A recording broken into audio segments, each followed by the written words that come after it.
آپ کے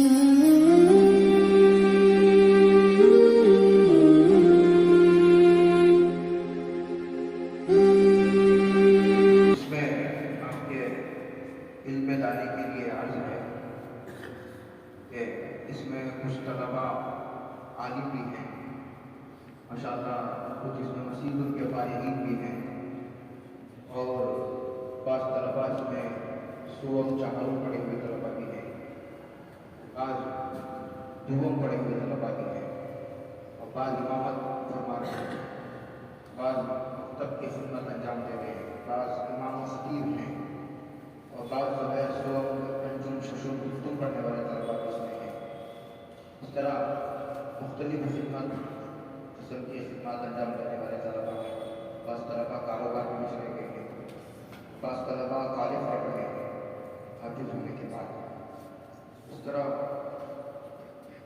مختلف خدمات انجام دے رہے ہیں۔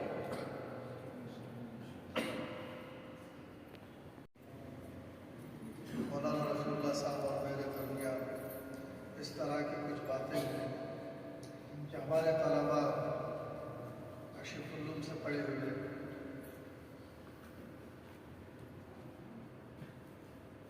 جو کئی سال پہلے پڑھ کر فارغ ہو گئے ہیں، اور بہت دور بھی ہیں، نزدیک بھی ہیں، لیکن کوئی درمیان میں رابطہ جیسا ہونا چاہیے ویسا رابطہ نہیں ہے۔ وہ اپنی جگہ پر ہے، اساتذہ اپنی جگہ پر ہے۔ ان دونوں کے درمیان اگر رابطہ ہو جائے تو یہ اساتذہ اور طلبا کے لیے دونوں مفید ہو سکتا ہے۔ اور میرا خیال یہ تھا، غالباً میں نے توجہ بھی دلایا تھا کہ الگ الگ استعدادوں کے طلبا کو بلایا جائے۔ جو علماء ہیں ان کو 2 4 8 10 جتنے ہیں بلایا جائے، جو حفاظ ہیں ان کو کسی موقع پر بلایا جائے، جو تجارت میں لگے ہوئے ہیں ان کو ایک موقع پر بلایا جائے، ایک کمرے میں بٹھا کر بات کر لی جائے۔ اس طرح الگ الگ استعدادوں کے ہوتے ہیں، اور کسی کو تفصیل سے، کسی کو کم الفاظ میں بولنا پڑتا ہے۔ لیکن مفتی صاحب کا یہ جذبہ ہوگا، یہ ان کے اندر مولانا طیب صاحب بھی ہیں، انہوں نے بھی سوچا ہوگا، انہوں نے یہ سوچا کہ سب کو ایک ساتھ ہی بلا لیا جائے۔ اور پھر میرے علم میں بھی کل آنے لگا کہ 50 سے 75 تک طلبا آنے والے ہیں، اور پھر یہ بھی کہ میں بھی یہاں آپ لوگوں سے گفتگو کروں گا۔ یہ میرے ذہن میں نہیں تھا، میں ایسا سمجھتا تھا کہ کچھ طلبا جمع ہوں گے تو مولانا طیب صاحب بات کر لیں گے، اور کچھ علماء جمع ہوں گے، اور جو ائمہ ہیں، جو مدرسین ہیں، ان کو مولانا رفیع اللہ صاحب بات کر لیں گے۔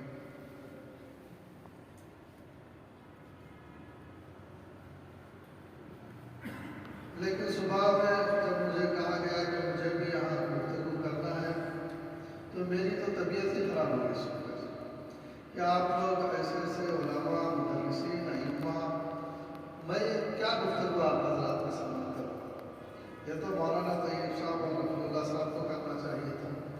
میرے پاس مجھے یہ ڈر ہونے لگا کہ آپ لوگ میرے پاس بیٹھیں گے تو بدظن ہو جائیں گے اور آپ کا وقت ضائع ہو جائے گا۔ میں نے تو ہمدردی میں مشورہ دیا تھا، لیکن مولانا نے یہ کہا کہ جو ہے ہمدردانہ طور پر جو آپ کے ذہن میں ہے وہ آپ ہی کہہ دیں۔ تو صاف صاف میں آپ حضرات کا ایک لمحہ ضائع کیے بغیر کچھ بات آپ کے سامنے اپنے دل کی رکھ دینا چاہتا ہوں۔ ہمارے پاس باتیں الگ الگ نہیں تھیں، لوگوں کی استعدادیں الگ الگ ہوتی ہیں، اس لیے الگ الگ انداز سے، الگ الگ تفصیل سے یا اجمالی طور پر ایک ہی بات کرنا چاہتے ہیں۔ جو مدرسے والے کرتے ہیں، علماء کرتے ہیں، مفتیان کرام کرتے ہیں، جو اپنے چھوٹے سے ہر بڑا کرتا ہے، وہ بات ہم کرنا چاہتے تھے، لیکن یہاں سارے لوگ جڑ گئے ہیں تو سب کو ایک ہی انداز سے ایک ہی گفتگو کریں گے۔ جو گفتگو آپ حضرات سے کرنا چاہ رہے تھے،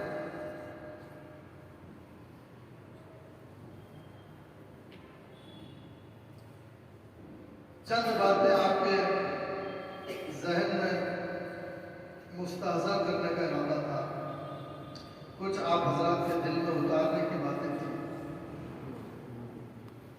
وہ یہ ہے کہ آپ میں سے جو طالب علم ہے وہ سمجھے کہ میں طالب علم، جو مدرس ہے وہ سمجھے کہ میں استاذ ہوں، جو امام ہے وہ سمجھے کہ میں امام ہوں، جو مؤذن ہے وہ سمجھے کہ میں مؤذن ہوں، جو تاجر ہے وہ یہ سمجھے کہ میں دینی تعلیم یافتہ تاجر ہوں۔ ہر ایک اپنی حیثیت میں یہ سمجھے اور اس کا استحضار رکھ کر زندگی گزارے۔ اس کا استحضار کیا رکھے؟ طالب علم یہ استحضار رکھے جو پڑھنے والے طلباء ہیں کہ یہ دینی تعلیم بہت اونچی تعلیم ہے اور یہ بہت ہی خوش نصیبوں کو اس کی توفیق نصیب ہوتی ہے۔ تو اس پر اللہ کا شکر بجا لائے کہ اللہ نے ہماری نسبت بہت اونچی رکھی تھی۔ اب دنیا کے کسی طالب علم کی طرف دیکھ کر یہ نہ سمجھے کہ مجھے معمولی قسمت ملی ہے، میں پڑھ کر کیا کروں، میں یہ تعلیم حاصل کر کے میرا آگے کیا ہوگا، یہ ذہن میں نہ لائے۔ آپ خوش ہو دینی تعلیم یافتہ طالب علم ہونے کی وجہ سے۔ اگر خوش ہونے کی صلاحیت نہیں ہے تو کوشش کر کے یہ صلاحیت پیدا کر لیں۔ آپ کوشش کرتے جائیں تو یہ دن آپ کو خوشی ہوگی۔ ہو سکتا ہے کہ کسی کو اندازہ نہ ہو کہ میں کتنی بڑی تعلیم پڑھ رہا ہوں، اس کے بعض وجوہات اسے لگے ہوئے ہوتے ہیں، بعض اسباب اس کے پاس پیسے جمع ہو جاتے ہیں جس کی وجہ سے اندازہ نہیں ہوتا کہ میری کتنی بڑی خوش نصیبی ہے۔ مدرس کو اندازہ نہیں ہوتا کہ میری کتنی اونچی قسمت ہے کہ وہ مدرس ہے، اور امام کو اندازہ ہونا چاہیے کہ میں کس قدر خوش نصیب ہوں کہ میں امامت کروں۔ مؤذن کو یہ اندازہ ہونا چاہیے کہ میں کس قدر خوش نصیب ہوں۔ اس کا اندازہ محسوس نہیں ہو رہا، میں غور بھی کرنے کی کوشش کرتا ہوں، غور سے گھور کر دیکھنے کے بعد بھی کوئی خوشی نظر نہیں آتی۔ اسی لیے توجہ دلانے کی ضرورت محسوس ہوئی کہ آپ کہاں چھپا رکھے ہیں اس خوشی کو، کیا خوشی ہی موجود نہیں ہے؟ خوش نہ ہونے کے اسباب جمع ہو گئے، وہ کیا اسباب ہے؟ مثال کے ذریعے سمجھیں۔ دیکھیے سورج کی روشنی سب کے لیے نکلتی ہے، لیکن بعض لوگ سورج کی روشنی سے نفع نہیں اٹھا پاتے، نابینا ہوتے ہیں، ان کے لیے برابر ہے اندھیرا ہے کہ اجالا ہے، ان کے لیے برابر ہے، اندھیرے میں بھی ویسے ہی تھے، اجالے میں بھی ویسے ہی تھے۔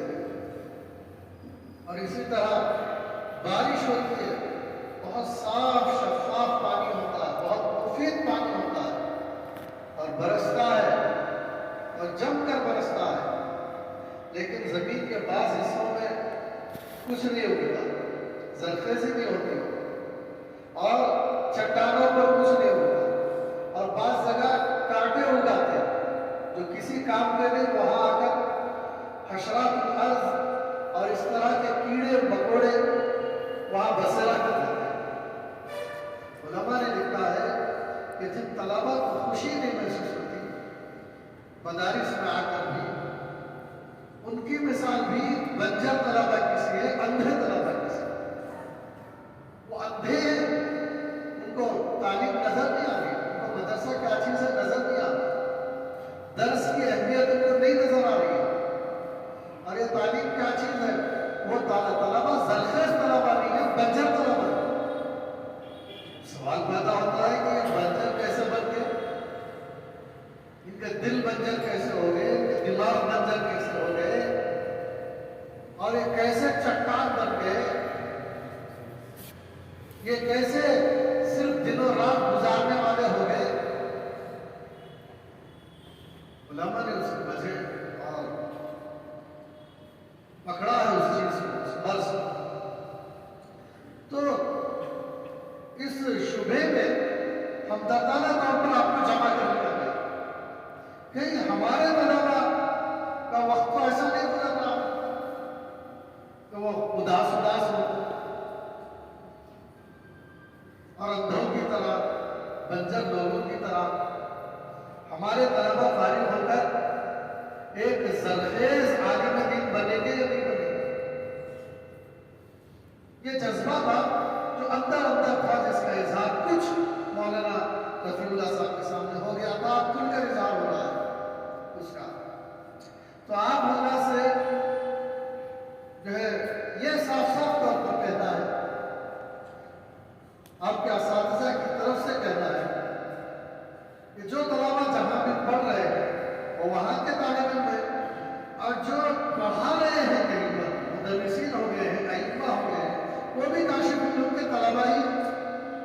ان کو بھی اپنے آپ کو طالب علم ہی سمجھنا چاہیے کہ ہم نے اتنی تعلیم علمی کر لی ہے کہ اب کچھ پڑھانے کا موقع بھی مل گیا، ہم اتنی تعلیم علمی کر لیے ہیں کہ امامت کا موقع مل گیا، ہم اتنی زیادہ تعلیم علمی کر لیے ہیں کہ مؤذن بن گئے ہیں۔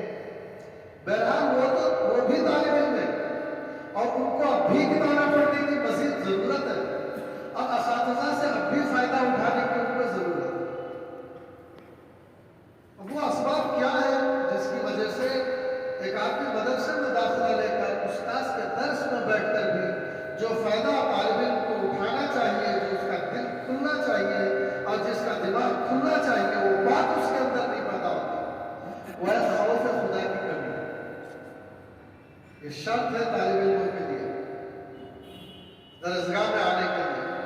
بہت سے لوگ سمجھتے ہیں مدارس میں تعلیم مفت میں ہوتی ہے، ڈونیشن نہیں لیا جاتا، فیس نہیں لیا جاتی، فیس نہیں لی جاتی۔ ڈاکٹری میں اتنا ڈونیشن ہے، انجینئر پڑھنے میں اتنا ڈونیشن ہے، وہ فلاں پڑھنے میں اتنا ڈونیشن ہے، اتنے پیسے جیبیں خالی نہیں جاتی ہیں، پیسے رکھے جاتے ہیں، پھر داخلہ ملتا ہے۔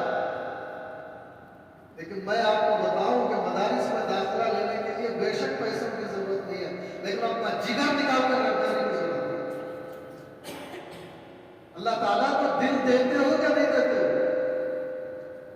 جو آدمی اپنا دل اپنے پاس محفوظ رکھے گا، قلبی جذبہ، وہ طالب علم نہیں کہنا ہے، اسے وہ بات نہیں سمجھ میں آئے گی، اسے دینی کتابوں میں دنیاوی کتابوں میں کوئی فرق نہیں، وہ سمجھے گا کہ یہ بھی ایک ایسی امامت کرنے کی تعلیم ہے اور ڈاکٹری پڑھنے کی تعلیم ہے، اور ڈاکٹر بن کر کلینک کھولنا ہے، کچھ پیسے کمانا ہے، یہاں بھی امام بن کر، مؤذن بن کر، مدرس بن کر کچھ چھوٹی موٹی تنخواہ لینا ہی تائی سمجھے گا۔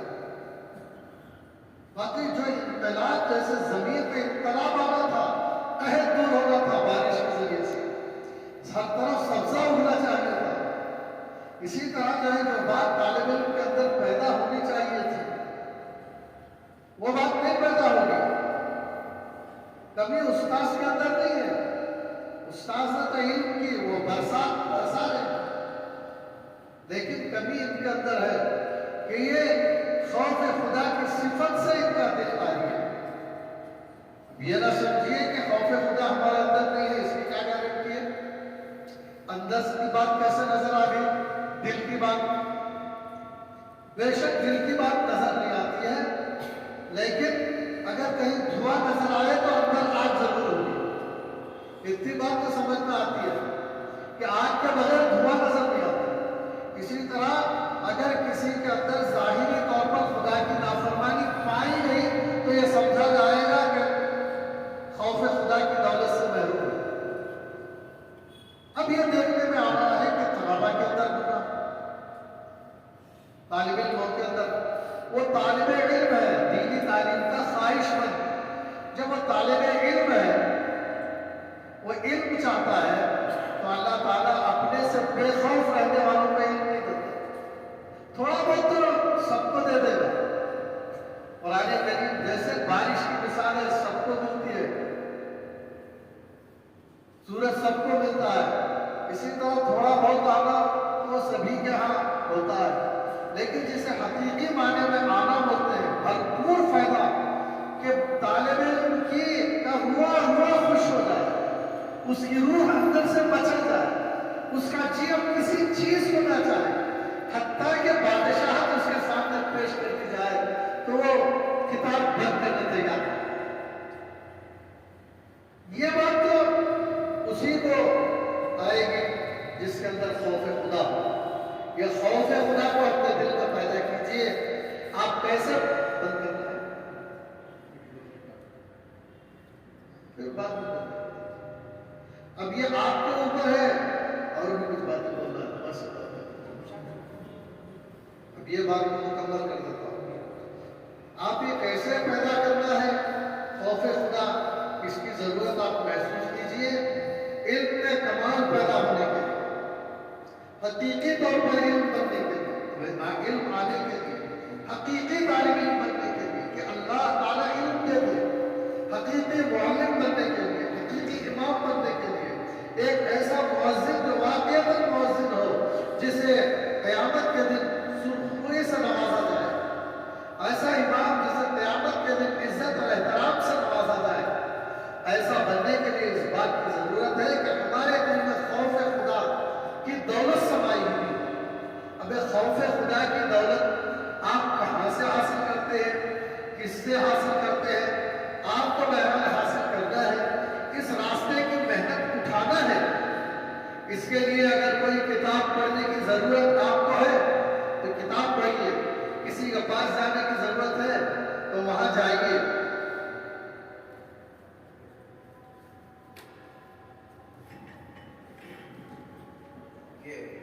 سلسلہ انشاءاللہ عشاء تک چلے گا. اس کے بعد بھی جو ہے عشاء کے بعد ضرورت محسوس ہوگی، عشاء کے بعد بھی چلے گا. پھر فجر کے بعد ضرورت محسوس ہوگی، فجر کے بعد بھی، کیونکہ اتنی باتیں ہیں کہ ہمدردی کی وجہ سے وہ ایک ساتھ نہیں کہی جا سکتی اور ایک ساتھ ذہن میں بھی نہیں آتی، اور آپ کا دماغ بھی اسے برداشت نہیں کر پائے گا، ہضم نہیں کر پائے گا ایک مجلس میں کریں گے. اس لیے وقفے وقفے سے انشاءاللہ آپ کے سامنے صبح سے باتیں آتی ہیں اور دو چار باتوں پر باقاعدہ آپ کی توجہ مرکوز رکھنے کی کوشش کی جا رہی ہے، اور دعا بھی ہم کر رہے ہیں. اللہ تعالیٰ کرے کہ آپ کی ہماری یہ بات آپ کے دل کی گہرائی میں